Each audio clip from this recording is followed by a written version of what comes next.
Hello everyone, this is Neha and welcome to EduGrown. Paths to modernisation के part 1 और part 2 आ चुके हैं। इसके क्वेश्चन आंसर्स की सीरीज स्टार्ट करने वाली हूँ मैं।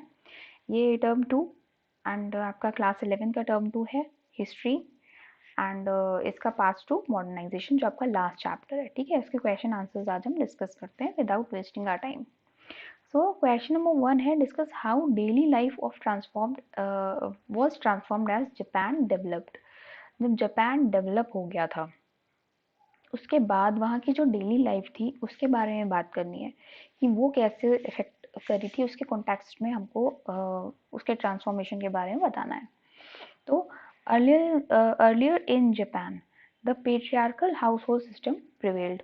अच्छा, जब स्टार्टिंग थी जापान में इनिशियली क्या होता था, जो पित्रात्मक जो एक कह सकते हो आप, वो सिस्टम था। मतलब पिता को दर्जा देते थे the head of the family का। तो पेट्रियार्कल सिस्टम था, हाउस होल्ड सिस्टम था, उस समय प्रचलित था, एक तरह से प्रिवेल था। In it many generation live together under the control of the head of the family. ये ऐसा था जैसे आजकल हमारे टाइम में भी हम जो इंडिया में रह रहे हैं, या आप देखते होगे कई घरों में ऐसे जॉइंट फैमिली रहती है जिसमें दादा परदादा रहते हैं, फिर पिता होते हैं, फिर बेटा होता है। तो इस तरह से एक पूरी चेन सी होती है और वो पूरा एक दे लिव टुगेदर। बहुत सारे लोग जैसे चाचा एंड जो उनके बच्चे हैं, उनकी वाइफ हैं, ऐसे करके सारे सब साथ में रहते हैं। तो it's a patriarchal house hold system and वो भी जॉइंट फैमिली होती है जिसमें आपका जो हेड ऑफ द फैमिली होगा वो पिता होगा। New ideas of the family spread. अब जब जापान में डेवलपमेंट हुआ तो फैमिली में जो रहने के रहन सहन भी बदल गए थे।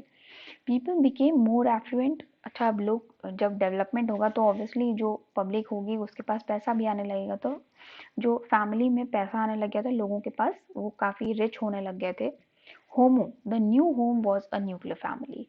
होमो को यहाँ पे होम के नाम से बताया गया है कि वो एक न्यूक्लियर फैमिली हो गई थी। अभी एक जो जॉइंट फैमिली से वो न्यूक्लियर फैमिली का एक नया कॉन्सेप्ट आ गया था सोसाइटी के अंदर। इसमें क्या होता था, where husband and wife live together. इसमें हस्बैंड वाइफ और उनके बच्चे ही रहते थे। पहले में क्या था, और सब थे, जो जॉइंट फैमिली में और भी होते हैं, दादा दादी वगैरह भी होते हैं। इसमें एक ये न्यूक्लियर फैमिली थी जिसमें हस्बैंड और wife were living together. The new concept of domesticity generated demands of new types of domestic goods and new forms of farming। अब जो थे वाइफ, पहले वाइफ का काम क्या होता था, घर के हाउस होल्ड सिस्टम को देखना, हाउस होल्ड के काम जो होते थे वो देखती थी। बट जापान में डेवलपमेंट के साथ में आप देखोगे कि उस समय बहुत बड़े लेवल पे जो वाइफ होती थी, जो फीमेल्स होती थी, वो भी फार्मिंग में भी थी, वो इंडस्ट्री में भी थी। उनका पार्टिसिपेशन बढ़ गया था वर्किंग में। मतलब they are now working womens जो कि फैमिली में बराबर की हिस्सेदारी रखती थी। जो अगर हस्बैंड कमा रहा है तो वाइफ भी उस समय अर्निंग कर रहे थे and they were living together as well as they were doing their work together. तो इस तरह से उस समय की डेली लाइफ ट्रांसफॉर्म हुई थी एक फैमिली के कॉन्टेक्स्ट में। अगर आप देखोगे तो ये एक शॉर्ट, अगर आपको आंसर लिखने को आता है तो आप ये लिख सकते हैं। ऑलराइट, चेंजेस तो और भी बहुत सारे आए थे बट आपको मेंशन मेन करना पड़ेगा, जो कि आप ये कर सकते हो। Next question number 2, that is shortest form of questions. जो इसमें आप को पूछा जा रहा है, what do you know about shoguns. Shoguns क्या होते थे उस समय? Shoguns were rulers in the name of the emperors. Emperors तो होते थे बट एम्परर से नीचे जो शोगन्स होते थे उनका जो लेवल था वो एम्परर्स के बराबर ही था। उनके पास राइट्स हुआ करते थे। वो जो राइट्स होते थे, जो एक किंग के राइट्स होते थे, वो सारी पावर्स रखते थे एंड एक तरह से पूरी सिटी को कंट्रोल करने का काम शोगन्स ही करते थे। ठीक है, एम्परर एक नाम के होते थे। जो जो मोनार्क्स होते थे, मतलब किंग्स होते थे, उनका ज़्यादा कुछ काम नहीं होता था। उनके नीचे जो शोगन्स होते थे वो पूरी चीज़, वो एक तरह से पूरा सिस्टम को कंट्रोल करके रखते थे। ठीक है, पूरे शहर में कहाँ पे कैसा होना चाहिए, वो सारा पॉलिटिकल सिस्टम हो, इकोनॉमिक सिस्टम हो, सोशल सिस्टम हो, वो सारे को कंट्रोल करने का काम शोगन्स का होता था। ठीक है। तो क्वेश्चन नंबर 3 आता है, when was Olympic games organised in Japan. अब आपको इसका आंसर याद रखना पड़ेगा, इसका ईयर याद रखना पड़ेगा, क्योंकि कभी कभी इस तरह के क्वेश्चंस भी आ जाते हैं जिसमें आपको सिर्फ एक वन लाइनर्स के फॉर्म में बताना पड़ेगा ओलंपिक गेम्स जो टोक्यो में होते हैं वो कहाँ पे, एक तो कहाँ पे ऑर्गेनाइज हुए थे एंड कौन से ईयर में ऑर्गेनाइज हुए थे, तो दैट इज 1964। देन आता है आपका question number 4, Why did America want to colonize Japan? Give two reasons. जैसे अमेरिका जो था वो जापान को क्यों कॉलोनाइज करना चाहता था, इसका इसको आपको ये बताना है। तो America wanted to colonize Japan because the USA saw the route of China as a world market. जो सिल्क रूट था, ठीक, जो चाइना से होकर ही जाता था, तो वो जो सिल्क रूट पे उनको बहुत सारे ऐसे जो संभावनाएं होती हैं, ठीक है, ट्रेडिंग की, तो उनके एक्सपेक्टेशंस वहाँ से काफ़ी हाई थे। वो चाहते थे अगर हम वहाँ पे कॉलोनीज बसा लें तो वहाँ जापान के अंदर एक तो वो पूरा एक आइलैंड से भरा हुआ था, ठीक है, वहाँ पे बहुत सारे आइलैंड्स आपको मिलेंगे जिसमें उन लोगों का प्लान, अमेरिका का प्लान बेसिकली ये था कि वहाँ पे कॉलोनीज को बसा के वो वहाँ पे एक फ्यूलिंग कर सकते हैं, जो उनके शिप्स होते हैं, शिप्स में फ्यूल डालना पड़ता है, ठीक, तो वहाँ पे वो अपने पोर्ट्स बना सकते हैं, पोर्ट्स के थ्रू वो ट्रेडिंग कर सकते हैं, जिससे कि उनकी ट्रेडिंग थोड़ी ज़्यादा आसान हो जाएगी। वो अगर चाइना में जाना चाहते हैं तो वो वाया जापान अगर जाते हैं, या फिर अगर उनको बेसिकली जापान में ही ट्रेडिंग करनी है तो वहाँ पे भी उनको काफ़ी सारे सोर्सेज मिल सकते हैं। एंड चाइना को वो एक वर्ल्ड मार्केट के तौर पे भी देखते थे, क्योंकि वहाँ से उन्हें काफ़ी कुछ प्रॉफिट या बहुत सारा ऐसा सामान मिल रहा था जिससे वो बहुत जल्दी से डेवलप कर सकते थे, ठीक है। तो इंडस्ट्रियलाइजेशन भी तो सब लोग चाहते थे कि जैसे यूरोप में हुआ वैसे और भी, अब यूरोपियंस ही तो अमेरिका गए थे, वहां पे बचाया था, तो उनका सेम थॉट प्रोसेस अमेरिका में आ गया था और उन लोगों ने वो चीज़ें चाइना और जापान में भी ट्राई करने की सोची थी। America wanted to provide station for the refueling of their ships while in Pacific Ocean।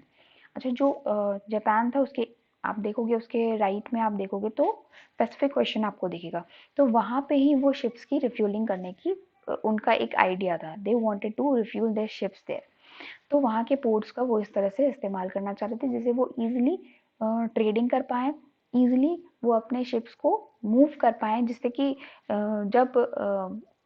जब भी लंबे रूट्स में जाना हो तो किसी तरह की कोई हर्डल इस तरह की उन्हें फेस ना करनी पड़ जाए। ओके, तो इसलिए वो जापान को एक कॉलोनी वहाँ पे अपनी बसाना चाहते थे या कॉलोनाइज करना चाहते थे। तो नेक्स्ट क्वेश्चन आता है 5, discuss the essential features before the Meiji Restoration that made it possible for Japan to modernize rapidly। Okay, अच्छा, ये तो आपको पता ही है कि जापान जो मॉडर्नाइज हुआ, जापान में जो एडवांसमेंट हुआ बहुत फास्ट हुआ, एंड वो किसकी वजह से हुआ, जो रिफॉर्म्स वहाँ पे आए थे, वो मेजी ने वो रिफॉर्म्स लाए थे, वहाँ के किंग ने वो रिफॉर्म्स लाए थे। तो इसमें आपको ये बताना है कि वो बहुत एसेंशियल फीचर्स बताई जो मेजी जो रिस्टोरेशन थे उनके पहले के कुछ फीचर्स जिसने मॉडर्नाइज होना, जापान को मॉडर्नाइज करने के पीछे जो एक तरह से पॉसिबिलिटीज हो सकती हैं, क्यों पॉसिबल हो पाया, ठीक है। Discuss the essential features before the Meiji restoration that made it possible for Japan to modernise rapidly. क्यों मॉडर्नाइज हो पाया था जापान इतनी जल्दी से, ठीक है, उसके फीचर्स के बारे में बताना है। तो the features are as follows, ये it's it's the way to write. अब आप जब आंसर लिखते हो तो पहले आपको पूरा वो क्वेश्चन में से लेना पड़ेगा एंड उसके बाद the features are as follows करके तो आप लिखोगे, वो एवरीबडी नोज दैट। तो यहाँ से स्टार्ट करते हैं पॉइंट नंबर 1 से। द मेजी government made a new administrative structure bye altering old villages and domain boundaries. मेजी गवर्नमेंट जब आई थी तो उसने एक नए एडमिनिस्ट्रेशन को इंट्रोड्यूस करवाया था। वहाँ पे उन्होंने जो पुराने जो गांव होते थे, ठीक है, एंड जो डोमेन बाउंड्रीज थी उनका स्ट्रक्चर चेंज करवाया। इस तरह से उन्होंने क्या किया कि जो पुराने एक तरह से ओल्ड विलेजेस में जो कस्टम्स चल रहे थे उन्हें चेंज करना चाहिए, क्योंकि अगर आप कभी भी डेवलपमेंट देखोगे, डेवलपमेंट सिर्फ शहरों शहरों में नहीं कर सकते आप, ठीक है, उसके लिए आपको उसके बेस रूट लेवल तक जाना पड़ेगा। रूट लेवल क्या होता है? रूट लेवल होता है गांव। अगर गांव हमने सुधार लिए तो दैट इज वेरी इजी। आप शहर तो ऑलरेडी एडवांस्ड होते हैं, राइट? तो अगर गांव सुधर जाते हैं या गांव में डेवलपमेंट हो जाता है तो वो सिटीज तक अपने आप आ जाएगा। तो मेरी गवर्नमेंट ने पहले ओल्ड विलेजेस को फोकस किया था। The administrative unit had to have revenue adequate to maintain the local schools and health facilities. अच्छा, जो रेवेन्यू लेते थे वो लोग, जो लोकल जो स्कूल्स होते थे या हेल्थ फैसिलिटीज़ थे, तो उसमें अगर आपको जो स्कूल्स में एजुकेशन देनी है, तो या फिर आपको पब्लिक को हेल्थ फैसिलिटीज़ देनी है, तो उसके लिए सरकार के पास भी तो कुछ होना चाहिए पैसा। सरकार पैसे कहाँ से लेगी? वो रेवेन्यू के फॉर्म्स में लेगी, ठीक है। तो जब आप अभी इंडिया के कॉन्टेक्स्ट में अगर देखोगे, यहाँ के कॉन्टेक्स्ट में अगर जो जो हमारे मोदी हैं, मिस्टर प्राइम मिनिस्टर, तो वो जब बहुत सारी स्कीम्स लेके आते हैं, ठीक है, बेनिफिशियल जो आपकी स्कीम्स होती हैं वो लेके आते हैं, तो वो कहाँ से पैसा लाते हैं? अपनी जेब से तो नहीं देंगे। तो ये सब जो रेवेन्यू वो इकट्ठा करते हैं, उसको स्कीम्स में कन्वर्ट करके उसका बेनिफिट वो जनता को देते हैं। तो इसी तरीके से उन्होंने यूनिट, जो एडमिनिस्ट्रेटिव यूनिट था, हैड टू हैव रेवेन्यू। अब उनको भी रेवेन्यू चाहिए था, तो उन्होंने रेवेन्यू लेना स्टार्ट किया था, ठीक। उस रेवेन्यू से उन्होंने लोकल स्कूल्स में जो एजुकेशन थी, जो बेसिक एजुकेशन है, जो वेरी नेसेसरी है, वो देना शुरू किया था, और हॉस्पिटल्स में हेल्थ फैसिलिटीज़ प्रोवाइड करी थी, as well as serve as recruitment centre for the military. Military के ऊपर ध्यान देना भी बहुत ज़रूरी है, क्योंकि जिस जिस कंट्री ने अपनी मिलिट्री को स्ट्रॉन्ग किया है, वो वो डेवलप्ड कंट्री में ही इंक्लूड की गई है। तो इसमें इन्होंने भी अपनी मिलिट्री पे फोकस किया था, ठीक है। तो आप ये देख सकते हो, इन्होंने ओल्ड विलेजेस से लिया, ओल्ड विलेजेस से आप फिर वहाँ के बच्चों को एजुकेट कराना, ठीक, बच्चे एजुकेट होंगे, हेल्थ फैसिलिटीज़ देंगे। अगर आप हेल्थ सबकी अच्छी, तो एक आप लिंक करके देखो कि दीज आर बेसिक चीज़ें जो कि हर गवर्नमेंट को देनी चाहिए for the development of the nation. तो मेजी रेस्टोरेशन में ये सब चीज़ें इंक्लूडेड थी। It was mandatory for the age group above 20 to do the military service. 20 साल से ऊपर के जो एज ग्रुप के लोग थे या जो मेल्स थे, उनको मिलिट्री सर्विस देना मैंडेटरी कर दिया गया था। आप 20 साल से ऊपर हो तो आपको जाना ही जाना है। वहाँ पे ये नहीं था, कोई ऑप्शन नहीं है आपके पास, आपको मिलिट्री सर्विस देनी है, आपको आर्मी में जाना है। Modern military force was developed. अब इससे क्या हो, मॉडर्न मिलिट्री फोर्स जो थी उसका डेवलपमेंट हुआ था, क्योंकि जब बहुत यूथ जाएगा उसमें, तो मिलिट्री के एक तो वहाँ के रूल्स एंड रेगुलेशंस बहुत डिफरेंट होते हैं, वहाँ पे एक तरह की डिसिप्लिन रहती है। तो उससे जब यूथ वहाँ पे पहुँचा तो वो भी एक डिसिप्लिन मेंटेन करने लग गया था, क्योंकि वो उसकी आदत पड़ चुकी थी वहाँ पे रह के, ठीक है। तो उस तरह की ट्रेनिंग मिलना, सेल्फ डिफेंस सीखना, तो ये सब चीज़ें तो अपने आप ही डेवलप हो जाएंगी अगर आप मिलिट्री सर्विस में इंक्लूड हो, या फिर आर्मी में आप एक बार घुस के तो देखो वो वहाँ पे कैसे सोल्जर्स रहते हैं। तो उन्होंने ये मैंडेटरी कर दिया था, ये डिसिप्लिन लाने के लिए लोगों के अंदर। The military and the bureaucracy were also put under the direct control of the emperor. अभी जो एम्परर था वो कंट्रोल करता था ब्यूरोक्रेसी को एंड मिलिट्री को। तो अगर एम्परर चाहता था तो वो अपने इंस्ट्रक्शंस के ऊपर ही कहीं अटैक करने को कह सकता था, या फिर कहीं चेंजेस लाने को कह सकता था। तो अब यहाँ पे ऐसा नहीं था कि कहीं कहीं आप देखोगे कि मिलिट्री किंग के ऊपर हावी होने लगती है। जैसे आप पाकिस्तान का एक एग्जांपल ले सकते हो। मैं आपको एक जस्ट कनेक्शन बता रही हूँ कि आप कैसे समझ सकते हो। अगर पाकिस्तान में क्या है कि मिलिट्री सुपर पावर है, वहाँ पे उसी की सुनी जाती है। वहाँ के पीएम मतलब इमरान खान का कुछ मतलब ही नहीं है। अगर तख्ता पलट करा तो मिलिट्री कर देगी आराम से, और वहाँ के पीएम को फिर अपनी कुर्सी छोड़नी पड़ेगी। बट यहाँ पे ये था कि एम्परर हैड द पावर, ठीक, वो ही मिलिट्री को कंट्रोल करती थी, तो एक बहुत सेफ रहते थे वहाँ के सिटीजन्स भी। A legal system was also regulated. In all these measures, the government had a face step opposition. Legal system भी था, ठीक, उसको भी रेगुलेट किया गया था। In all these measures the government had to face stiff opposition. अब जब इतने सारे चेंजेस आए तो गवर्नमेंट को भी अपोज किया गया। काम अच्छा होता है तो अपोजिशन तो खड़े ही हो जाते हैं करने के लिए कि भाई ऐसा हमें नहीं चाहिए ये जो तुम कर रहे हो, या फिर ये सब। आप कभी भी देखोगे तो जो अच्छा काम कर रहा है ना उसको सबसे ज़्यादा से ह्यूमिलिएट किया जाता है, उसको सबसे ज़्यादा बातें सुनने को मिलती है, ठीक है। तो इस तरह से वो काम तो अच्छे कर रहे थे, बट स्टिल दूसरी तरफ से उनको अपोजिशन की तरफ से काफ़ी सुनना भी पड़ रहा था। तो ये सब चीज़ें थी जो इसमें आप एक फीचर्स के नाम पे दे सकते हो। These are the some points जो बहुत इंपॉर्टेंट भी है, and you should know these points very well. Okay, so the question number 6 is, what do you know about Sun Yatsen's three principles? ये मैं आपको ऑलरेडी बता चुकी हूँ। सन याटसेन्स के थ्री प्रिंसिपल कौन कौन से? Nationalism, democracy, socialism. सो थोड़ा सा डिटेल में देख लेते हैं। The Manchu empire was overthrown.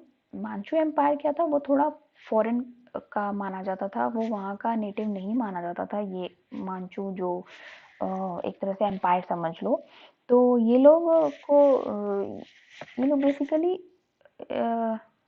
ये चाइना के माने ही नहीं गए, तो इनको तो बाहर कर दिया गया। एंड दैट टू इन लोग ने कुछ ऐसा काम भी नहीं किया था जिसकी वजह से इनको रखा जाता, ठीक है। कई सारी ऐसी चीजें उस समय होने लगी थी जिसकी वजह से इनको they were overthrown. Republic was established under Sun Yat-sen in 1911। 1911 में रिपब्लिक एस्टैब्लिश हुई थी, और जो सन याटसन था ही वॉज द किंग। सन याटसन का ये टाइम दिया हुआ है 1866 से 1925 तक। Is unanimously regarded as the founder of modern China. Modern China के जो फाउंडर हैं उनका अगर नाम आपसे पूछा जाएगा तो प्लीज सन याटसन का ही नाम दीजिएगा। He belong to a very poor family and studied in missionary schools. ये जो थे बहुत छोटी फैमिली से थे, बहुत गरीब फैमिली से थे। इस वजह से इन्हें बहुत ज़्यादा पता था कि एक जो लोअर मिडिल क्लास है या फिर जो गरीब तबका आदमी है उसके लाइफ में क्या क्या प्रॉब्लम हो सकती हैं, वो क्या क्या चैलेंजेस से गुजर सकता है, क्योंकि ये सब उन्होंने खुद अपने लाइफ में देख रखा था, ठीक। तो उन्होंने उसके बाद मिशनरी स्कूल में पढ़ाई करी। He was introduced to democracy and Christianity. यहाँ पे मिशनरी स्कूल्स में जाकर के इन्होंने क्रिश्चियनिटी को पढ़ा। क्रिश्चियनिटी समझ में आई, अब मिशनरी में है तो क्रिश्चियनिटी तो मतलब वहाँ का प्लस यही बात ही है, वहाँ पे मिशनरी क्यों गई है, यहाँ पे क्रिश्चियनिटी रहती है। तो उनको डेमोक्रेसी समझ में आई एंड क्रिश्चियनिटी समझ में आई। He studied medicine. अभी उन्होंने मेडिसिन आई थिंक उन्होंने पढ़ी नहीं थी। He wants to get in to it, okay, yeah but he was greatly concern about the fate of China. ठीक है, उन्होंने मेडिसिन की पढ़ाई ज़रूर करी थी, लेकिन वो मेडिसिन में ना जा कर के वो एक तरह से चाइना को उसके चैलेंजेस को फेस करना, जो चाइना झेल रहा था उससे उसको बाहर निकालना चाहते थे, एंड वो चैलेंजेस वो एक्सेप्ट करना चाहते थे जिससे चाइना की ग्रोथ हो, चाइना का डेवलपमेंट हो। His programme was called the three principles. अब इसके लिए उन्होंने क्या किया, जो जो इतने सारे रिफॉर्म्स लाने के लिए उनको प्रिंसिपल्स थे उनके, सैन मिन चुई, ये थ्री प्रिंसिपल्स थे जिनको आप सैन मिन चुई मत लिखिएगा, ठीक है। इनके इनके प्रॉपर इंग्लिश वर्ड्स हैं। That is first is nationalism. It meant ओवरथ्रोइंग the Manchu who were seen as a foreign dynasty as well as foreign imperialist। जैसा कि मैंने आपको बताया, मांचू वहाँ के नेटिव्स माने ही नहीं जाते थे, वहाँ के सिटीजन्स ही नहीं माने जाते थे, एंड उनको सबसे पहले इन्होंने बाहर निकाला। तो नेशनलिज्म उन्होंने काफ़ी लोगों में पैदा किया कि पेट्रियाटिक होना एक बड़ी बात होती है। तो इनका ये मानना था कि अगर आप नेशनलिस्ट हैं तो आप अपने कंट्री के लिए कभी बुरा नहीं करेंगे, एंड हमेशा उससे क्या होगी, आपकी तरक्की होगी। ओके, तो ये मांचूस जो थे इनको पहले दफा करा वहां से। Then democracy. डेमोक्रेसी का मतलब होता है कि अपने आप अपने राजा को चुनना। आपका एक वोट बहुत कुछ चेंज कर सकता है, और अगर आपके हाथ में वोट है तो दैट इज द डेमोक्रेसी। तो वो डेमोक्रेसी भी लाना चाहते थे, जिसके ऊपर आपने पढ़ा है he was introduce to democracy and Christianity. तो इस डेमोक्रेसी को वो चाइना में भी इंट्रोड्यूस उन्होंने ही करा था। सोशलिज्म। सोशलिज्म क्या होता है कि जो वहाँ पे अलग अलग सेक्शंस के लोग होते हैं, अलग अलग वर्गों के लोग होते हैं, उनको इक्वल मानना, उनको एक तरह से किसी के साथ भेदभाव ना होना। ठीक है, हर जगह सेम रूल्स होना, हर एक के लिए सेम जो रीति होती हैं, रिवाज होते हैं, वो सबके सेम होना, ना कि किसी को हम ज़्यादा करें, किसी को कम करें, किसी को वेजेस के फॉर्म में या आप वेल्थ के फॉर्म में देख सकते हो। तो ये इनइक्वालिटी नहीं होनी चाहिए, सब बराबर है, उनका ये कहना था। ओके, तो ये 3 प्रिंसिपल्स हो गए, nationalism, democracy and socialism, right. So question number 7 की तरफ चलते हैं हम। Question number, how did the Japanese cities become bigger, discuss its significance. Japanese cities कैसे बिगर हो गई, आपको ये बताना पड़ेगा। The answer is, with the increase in population cities became bigger. जब पॉपुलेशन बढ़ी, ठीक, जब ग्रो करी सिटी, तो वहाँ पे पॉपुलेशन बढ़ी, क्योंकि लोगों को वहाँ जहाँ पे ज़्यादा अपॉर्चुनिटीज दिखती हैं, पीपल मूव देयर। तो people started moving to Japan. जब वहाँ पे इंडस्ट्रियलाइजेशन बढ़ा, वहाँ पे एडवांसमेंट हो गया काफ़ी, वहाँ पे काफ़ी चीज़ें जो नई आ चुकी थी, नई इंडस्ट्रीज, नई फैक्ट्रीज, ये सब लगने लगी थी, तो people got attracted and they migrated there. तो बहुत सारी सिटीज़ वहाँ पे ऐसी बनी, they became very populated, even over populated also. Edo. Edo पहले उसका नाम था, बट अभी मॉडर्न टाइम पे उसको टोक्यो कहा गया है। ठीक है, अभी जो टोक्यो है उसको पहले हम एडो कहते थे। Became the most populated city in the world. पूरे वर्ल्ड में सबसे ज़्यादा अगर पॉपुलेशन थी तो टोक्यो में थी उस समय पे। ठीक है, एंड अभी भी अगर आप देखो तो नॉट जापान, हाँ, but China is over crowded. तो इसी तरीके से वहाँ पे भी पॉपुलेशन जो थी टोक्यो में बहुत ज़्यादा थी। Osaka and Kyoto also emerge as large cities. Osaka, Kyoto were the largest cities, and Tokyo was से कम थी, but they were also larger. There were 6 costly towns whose population was more than 50,000। अभी 50,000 is looking very big, मतलब बहुत ज़्यादा लग रहा है, बट आज के टर्म्स में हम देखोगे तो ये कुछ भी नहीं है।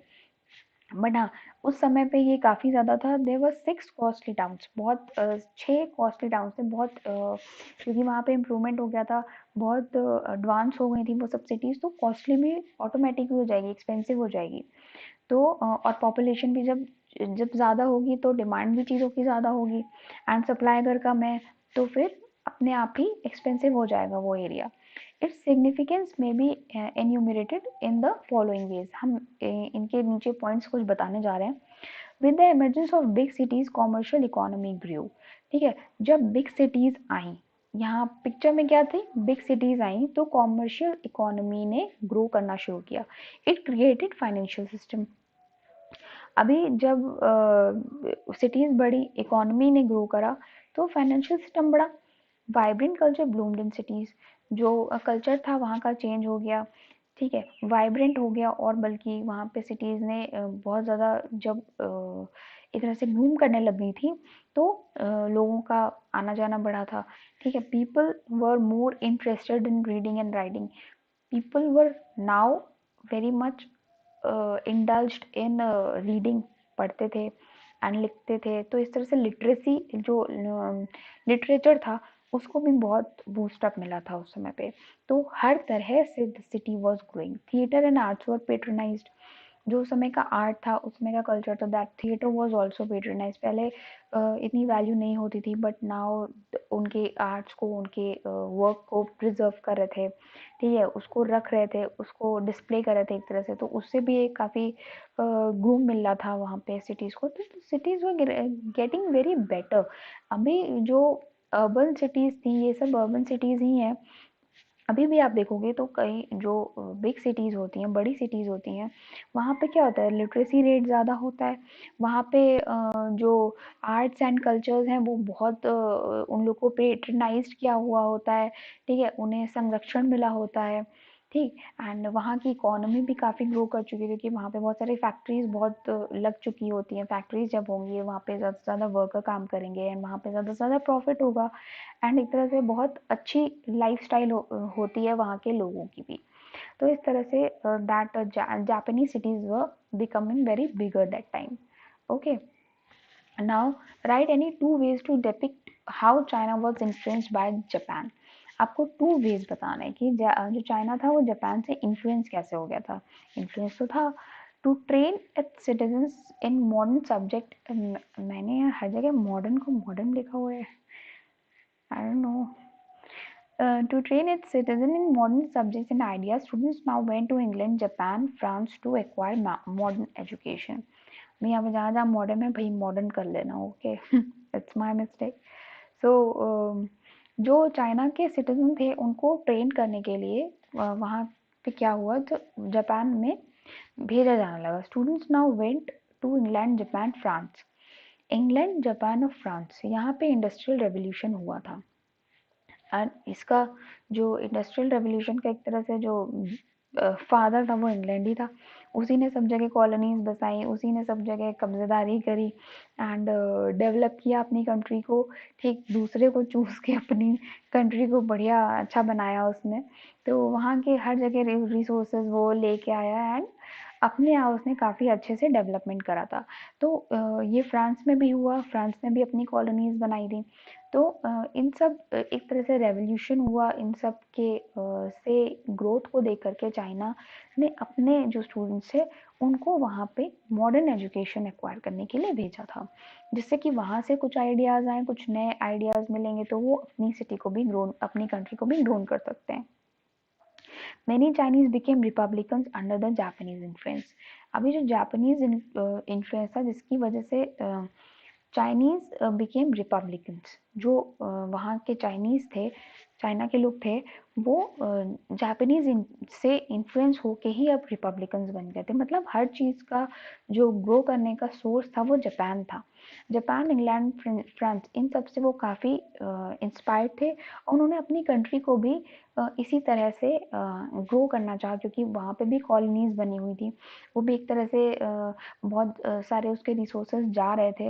एंड आपने तो पहले भी पढ़ भी रखा है कि किस तरह से अमेरिका आया वहाँ पर, यूरोप भी आया वहाँ पे, अमेरिका आया वहाँ पे आकर के ट्रेड करने के साथ साथ उन्होंने वहाँ ओपियम भी वॉर हुई थी, ओपियम वॉर हुई थी, जिसकी वजह से वहाँ के जो यूथ था वो पूरा उसकी लाइफ डिस्ट्रॉय होती चली जा रही थी। तो इस चीज़ से उबरने के लिए चाइना ने जापान से एक इन्फ्लुएंस हुआ था और उसने वहाँ के ही जो कल्चर था, वहाँ का जो सिस्टम था, उसको अपने यहाँ अपनाया था। ओके, तो अब तो चाइना चाइना है, सब देख ही रहे हैं कि कितना डेवलप कर चुका है वो, ठीक है। तो we I hope you got the answers and अभी तो मैंने आपको सारे 8 जो इम्पोर्टेंट क्वेश्चंस थे उसके आंसर बता दिए, but still if you have any doubt you can ask me through the comment box and do subscribe our channel EduGrowth. And आप उसमें और भी क्लासेस ले सकते हैं, बाकी और भी सब्जेक्ट्स के क्लासेस आपको मिल सकते हैं। तो आप बेटर स्टडीज़ कर सकते हैं उसके थ्रू, बिकॉज अभी फिर से पैंडमिक चल रहा है तो मुझे नहीं लगता कि इतनी जल्दी फिर से क्लासेस रिज्यूम कर पाएंगे सब। सो अगर आपको आगे से आगे अच्छे से अच्छे पढ़ना है तो keep studying and stay healthy, stay safe. Thank you.